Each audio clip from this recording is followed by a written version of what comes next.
if anything, while Obama didn't really get a mandate, he did get enough of a vote where people seem to say, we want an end to this impasse. We want both parties to sit down and start talking to each other and kind of give up this idea of party politics.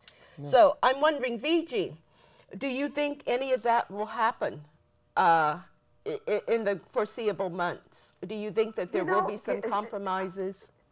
Given how divided they were in the first year, I don't see this coming to an end anytime soon. If anything, it will probably go worse. Ooh. And, you know, the other thing I wanted to mention when you guys were talking about elections and Obama winning, one of the reasons why I'm so glad that Obama won, not that he's going to solve all our problems, but at least the healthcare law will not be upended. Not by, I mean, it's not going to be easy to, even though they might object to certain things, the healthcare law will stand, and the law has already benefited millions of people, and so I'm very happy that Obama won the election. Now, Vijay, are you, as a journalist, supposed to be neutral? Am I supposed to be neutral? Yes. You know what? I'll tell you something. As working for an ethnic, because we do represent the ethnic media, as an ethnic journalist, I know we're not exactly an ethnic journalist, but I have been an ethnic journalist before coming to NAM. You have to put aside your objectivity sometimes and become an advocate.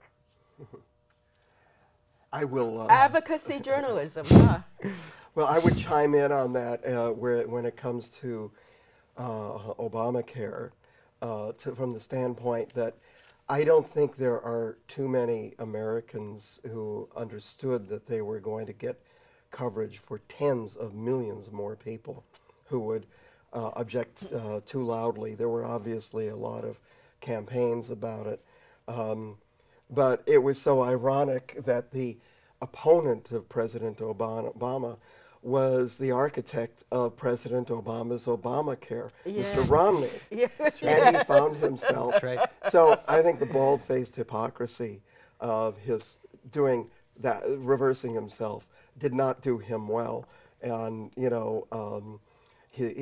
talked about the 1% and the 99%. The 47% also didn't help that cause.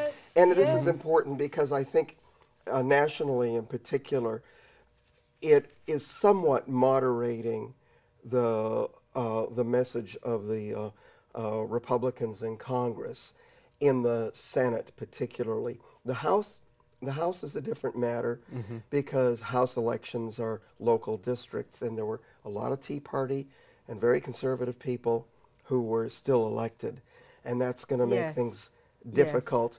But I think Boehner, who is a deal maker, an old-fashioned deal maker, has, some momentum behind him in getting something through and something done with the president in the near future. So what it will be, I'm sure we'll all be unhappy with it, but there'll be something, and maybe that will be momentum that'll carry through to the next election. Sure. I would like to just go back very briefly to something Vijay said, and that was about advocacy journalism. And so I'm thinking, has the role of the journalists in all of this changed? As a journalist, we're supposed to give both sides of the story impartially.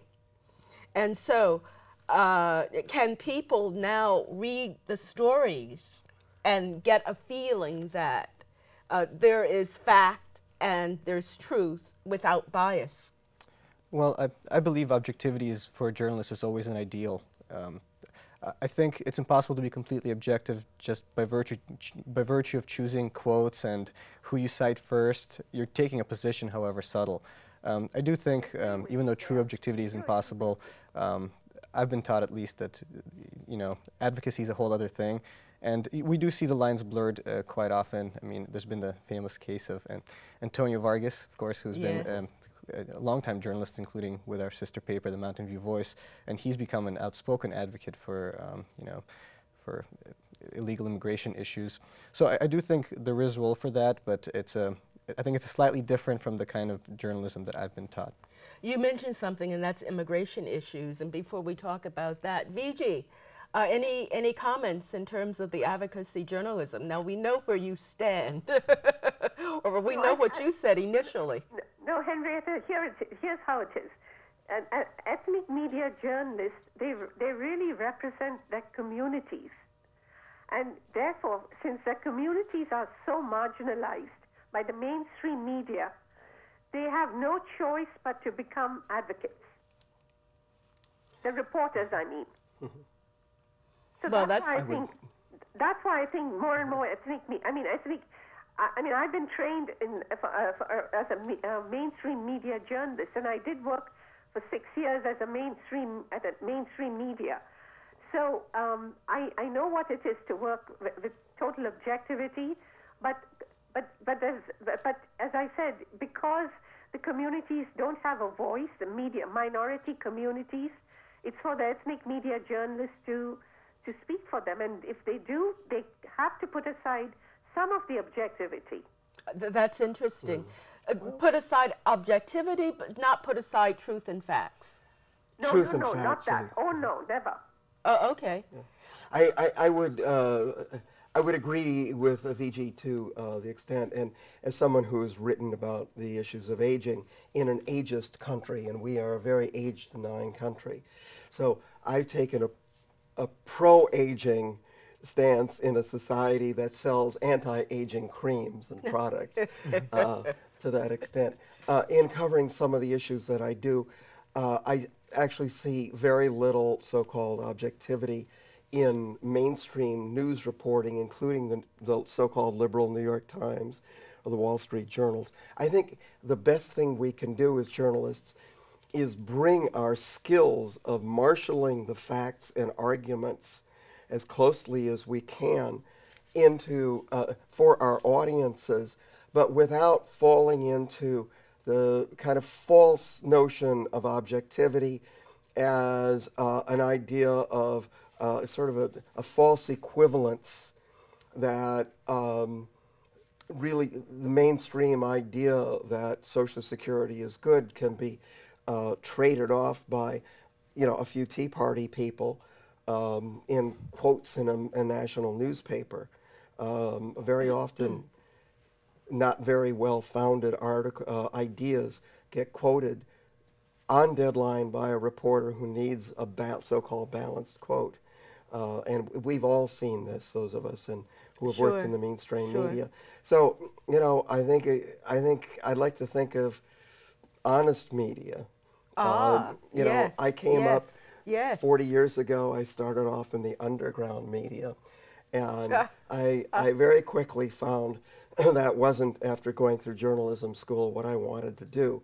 And I decided that I want to be an ear-to-the-ground journalist. And, so objectivity or not, to tell the story of journalism, but use the skills of storytelling and marshaling the facts in a way that can get people thinking. Sure.